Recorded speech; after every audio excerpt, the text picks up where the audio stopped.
Hi, welcome. Enjoy the content, subscribe, and turn on notifications.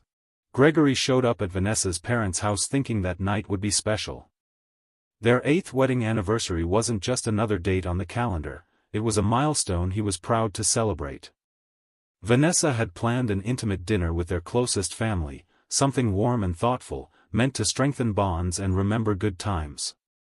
The table was set, conversations mixed with the clinking of cutlery, and there was a sense of familiarity in the air that felt comforting. Gregory greeted everyone, exchanged a few words with Helen and Frank, parents-in-law who'd always treated him with kindness, and sat down between toasts. The dinner was going smoothly until Gregory's phone buzzed. A work call, quick, but one he needed to take. He stood up and stepped into the garden, where the voice on the other end sounded distant amid the muffled noise of the conversation inside. As he spoke, his eyes almost automatically drifted toward the kitchen window. What he saw froze every thought in place. There, between the counter and the stove, Vanessa and Julian were standing too close. Her cousin leaned in and touched his lips to hers in a brief but intense kiss, like it carried a whole story behind it. It wasn't a careless slip or a joke, it was deliberate, full of meaning. The shock hit instantly. Gregory felt like the air had been ripped out of his chest. He gripped the phone tighter, pretending he was still in the middle of the call, while his whole body tried to process what his eyes had just seen. His mind scrambled for quick explanations. Maybe he'd misread it, maybe it was a gesture taken the wrong way, but the image was already burned in sharp and clear, leaving no room for doubt. There was no mistaking it. It was the kind of moment that creates an invisible crack, deep and lasting, in the place where trust used to be. Up until that point, Gregory had been certain about his marriage. Sure, they had disagreements like any couple, but he believed the foundation was still solid. And even if he'd ever imagined facing betrayal, it never crossed his mind it would come from within his own family. Julian had always seemed harmless, an introspective artist, almost detached from other people's dramas.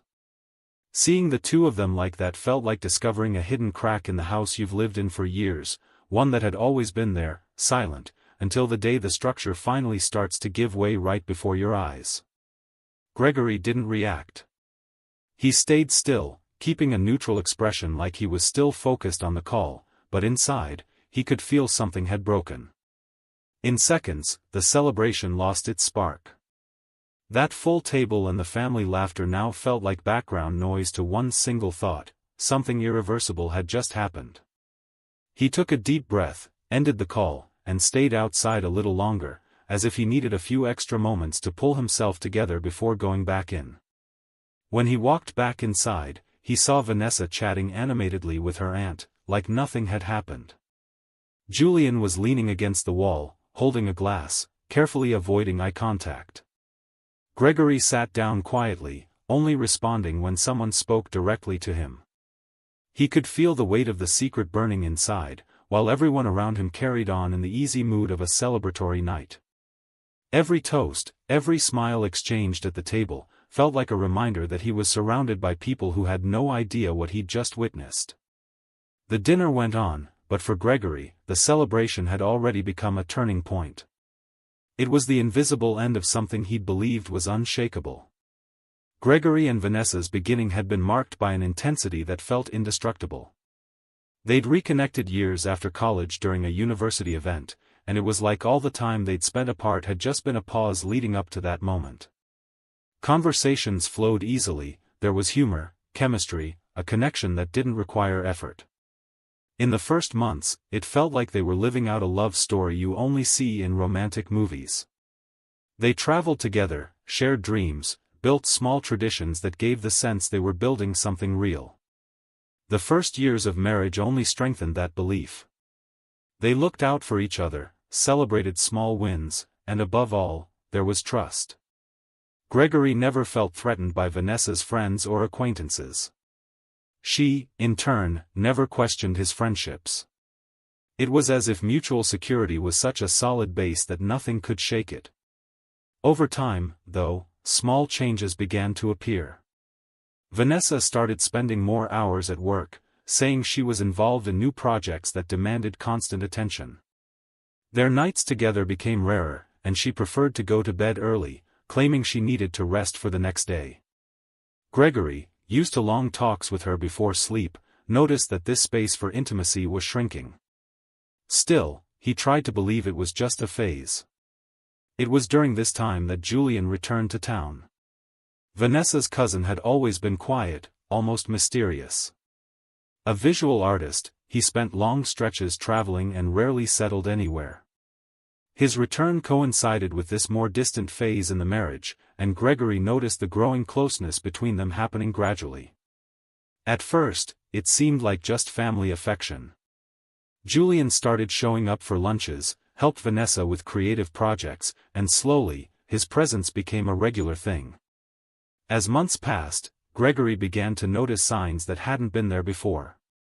Glances that lasted longer than normal, smiles exchanged during quiet moments, conversations that stopped the second he entered the room. Certain gestures, a quick touch on the arm, a comment made in a low tone, seemed to carry a different weight. Still, Gregory chose to ignore them.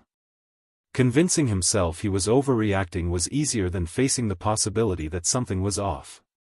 There were days when he came home and found Vanessa distracted, typing on her phone, then quickly changing the subject when he approached. Other times, she casually mentioned meeting Julian to discuss ideas or visit exhibitions. Everything always seemed so natural, as if there was nothing to question. Gregory tried to keep things normal, but a quiet unease began to settle in. It wasn't just her behavior that had changed, it was the rhythm of their relationship itself. The sense of closeness gave way to a more functional, almost routine kind of coexistence. He tried to reclaim time together, but there was always a reason to delay: commitments, tiredness, different priorities. Even so, until the night of the dinner at his in-laws' house, he held on to the hope that their marriage could regain the spark it once had. The trust he'd always had in Vanessa was what kept him from confronting the small suspicions. For Gregory, admitting something was wrong meant accepting that the entire story they'd built over the years could have turned into something unrecognizable.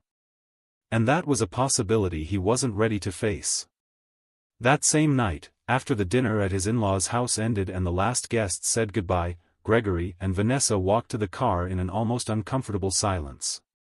She seemed pleased with the evening, talking about how happy her parents had been and how everything had gone exactly as planned. Gregory responded briefly, trying to hide the storm of thoughts in his head.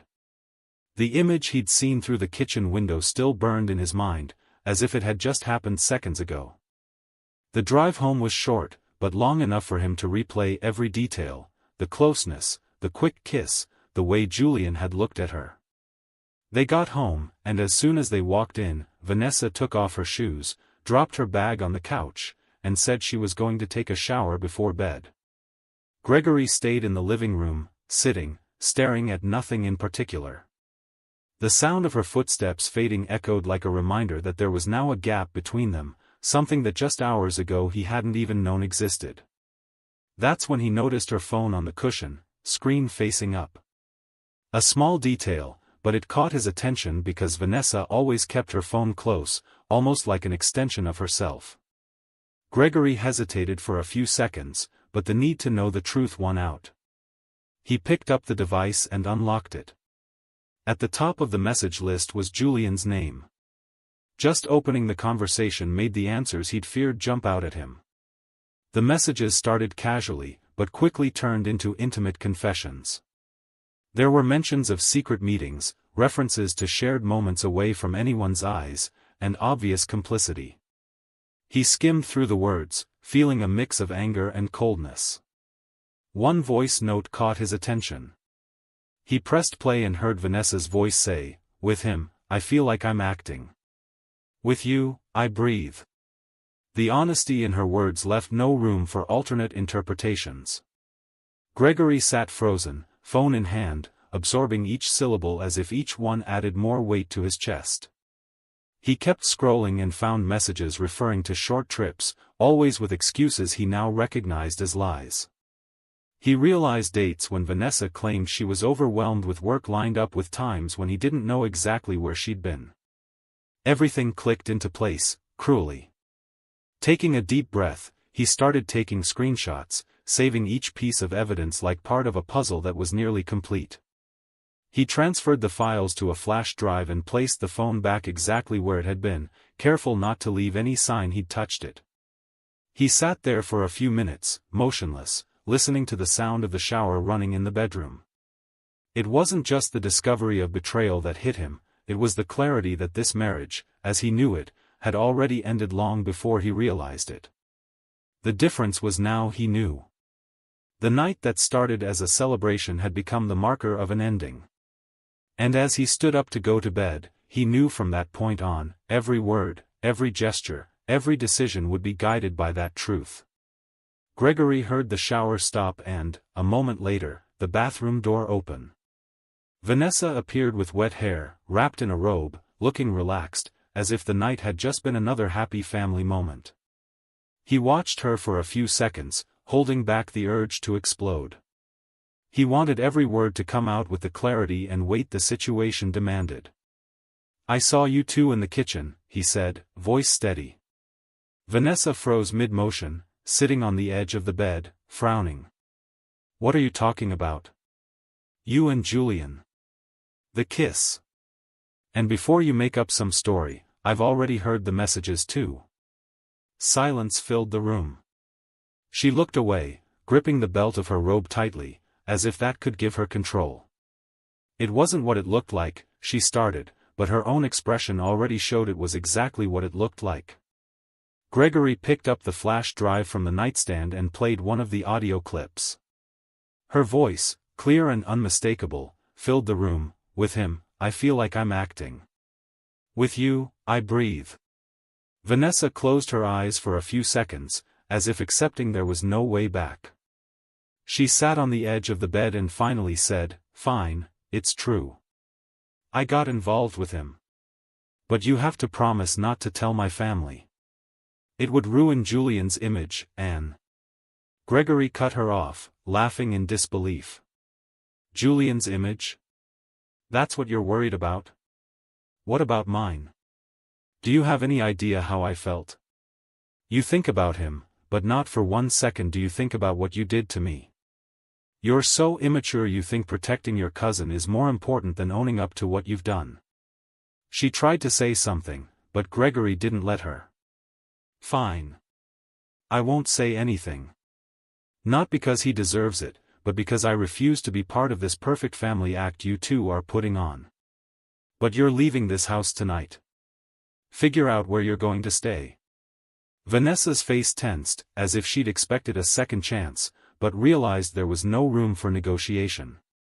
Without arguing, she stood up, opened the closet, and started packing clothes into a suitcase. The sound of hangers, zippers, and doors closing felt like a ritual of closure. In minutes, she was already holding her bags. She walked to the living room, grabbed her purse and car keys. Gregory stayed still, saying nothing more. When she opened the door, he noticed there was no regret in her eyes, just the urgency to leave. Vanessa went downstairs and got into the car. The engine started, and the red taillights disappeared around the corner. Gregory knew exactly where she was headed. As soon as morning came, Gregory called the lawyer a friend had recommended. He laid out the facts plainly, attached the screenshots, asked about the process, and listened carefully to each step: legal separation, initial petition, deadlines, court dates. He wanted speed and clarity. He authorized everything by email and transferred the power of attorney. When he hung up, he felt a calm that didn't come from hope, but from resolution. This story had an expiration date. In the next 2 days, Vanessa left Julian's place and went back to her parents' house. Gregory's phone rang. It was Frank. "Gregory, Vanessa's here." "What happened?" His father-in-law's voice carried concern and a hint of authority, the kind he used when he wanted to take control. "When did she get there, Frank?" "Today," he replied, short. "That's strange. She left the house a few days ago." "Do me a favor? Ask her where she's been." Actually, ask Julian where she's been. On the other end, silence lasted long enough to set the whole family's blood boiling. Frank took a deep breath. Don't say something so absurd. They're cousins. How dare you suggest such a thing? I respect you, Frank. I always have, Gregory said firmly. But I won't let you disrespect me. I saw what I saw. And I have proof. The call ended. It wasn't a polite goodbye, it was a cut. Gregory stared at the screen for a few seconds, Frank's photo still lit up, as if his image were there to remind him the story was no longer private, it was now family business. He opened the family group chat on his phone. The avatar showed a Christmas photo, everyone smiling. He typed one sentence, to avoid misunderstandings, I'm sharing this.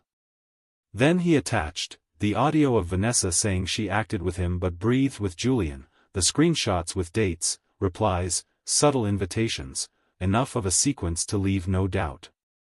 His phone didn't stop vibrating.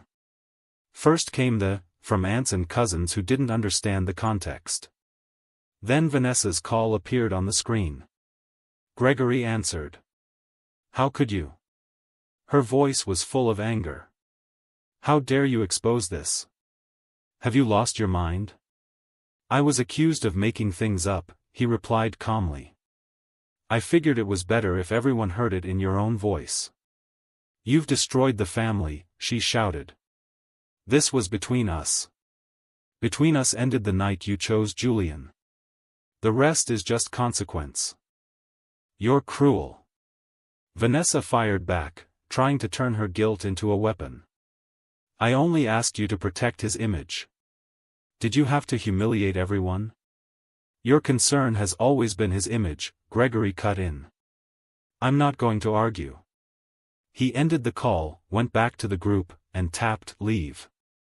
The silence that followed tasted like both an ending and relief. Minutes later, Frank sent a private message, I need to talk to you. Gregory read it and left it unanswered. The phone lit up again, a voice note from Frank, short and direct, his voice choked. I've already spoken to Vanessa. You were right. I'm sorry for what I said before. Gregory listened to the end. He didn't reply. It wasn't about revenge, it was survival. He'd just broken away from an entire life. Responding now would only reopen a minefield. That night, the lawyer confirmed the case had been filed. The process was underway. Vanessa, shaken in front of her family, decided to stay at her parents' house. Internal family conversations exploded. Helen tried to comfort her daughter while also trying to understand how this had happened.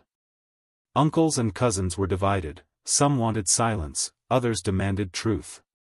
Julian, pressured by stares and questions he could no longer avoid, chose the easiest and most cowardly path, to disappear for a while. He left the group chats, stopped showing up, and stopped replying to messages he'd once initiated. The weight of the family name, once a shield, had become an anchor. Days turned into weeks.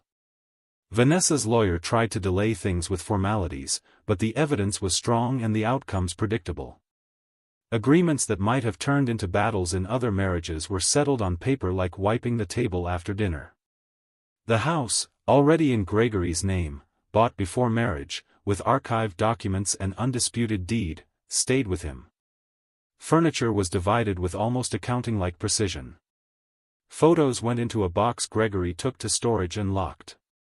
Not out of anger, but because some memories are like glass, the more you touch them, the more you cut yourself. The divorce went through without a dramatic court scene. A signature here, another there, seals, stamps, a quick video call with the judge. The relationship that began with big promises ended with cold formalities. Gregory ended the call, closed his laptop, and looked around the empty living room. The peace he felt wasn't excitement, it was space. A future could fit in there. Meanwhile, Julian collapsed under the invisible pressure his own family created. Frank, who had once said, "How dare you," now barely spoke to his nephew. Helen avoided crossing paths with him at family lunches. Some cousins even changed sides of the street. The atmosphere became unbearable. Within weeks, Julian announced he was leaving to pursue new projects in another city. He left without warm goodbyes. As he packed, he left behind what mattered most, the illusion that nothing would have consequences. Vanessa watched the fallout. She lost her marriage, and soon after, the emotional crutch that had kept her standing. She tried to start over in a reconfigured teenager's bedroom, boxes on the floor, visits carefully managed. Frank was strict but fair. Helen was loving but firm. With every conversation, a lesson emerged like an uncomfortable mirror: choices have prices. Saying, "It was just a mistake," doesn't undo the damage when the mistake becomes routine. Time moved on. A year passed. Gregory rebuilt simple habits. He started running early again, picked up a course he'd abandoned, took short trips without needing to tell anyone. He learned to cook a dish he'd always ordered out. He reconnected with friends he'd let drift away. And during one of these casual meetups, he met Melissa. Quick laugh, easy conversation, zero interest in drama. They started slow, careful, knowing that rushing ruins what's real. Gradually, their relationship took shape: no banners, no announcements, something good was there, and that was enough. One Saturday afternoon, Gregory and Melissa decided to take a walk in the park. They walked hand in hand, chatting about light things, planning a movie for the night, the kind of conversation that doesn't take effort. A little ahead, Vanessa sat on a bench with a coffee cup. She was waiting for a friend who was late. Chance did the rest. When she looked up, she saw Gregory. She also saw the woman beside him. She saw the ease between them. Her heart jumped, the kind of jolt that comes just before guilt sets in. Gregory didn't see her. He kept talking, paused to watch a dog playing with a boy, laughed at something Melissa whispered in his ear. Vanessa watched the scene with a tightness rising from her stomach to her throat. There was no shout, no excuse that fit that moment. All that came was a sharp, cutting question echoing inside her: how could I have done this? She stayed there, frozen, as Gregory and Melissa slowly walked away, wrapped in the ordinary afternoon that two people build when they've learned to value the simple things. For a moment, Vanessa thought about standing up and calling his name, just to hear her own voice remind her what it felt like to be near him. She didn't. She gripped her cup tightly, her eyes filled with tears, and the question returned, harsh and final, with no relief: how could I have done this? Thank you for watching the video. If you enjoyed it, don't forget to subscribe to the channel and turn on notifications so you won't miss any updates. See you next time.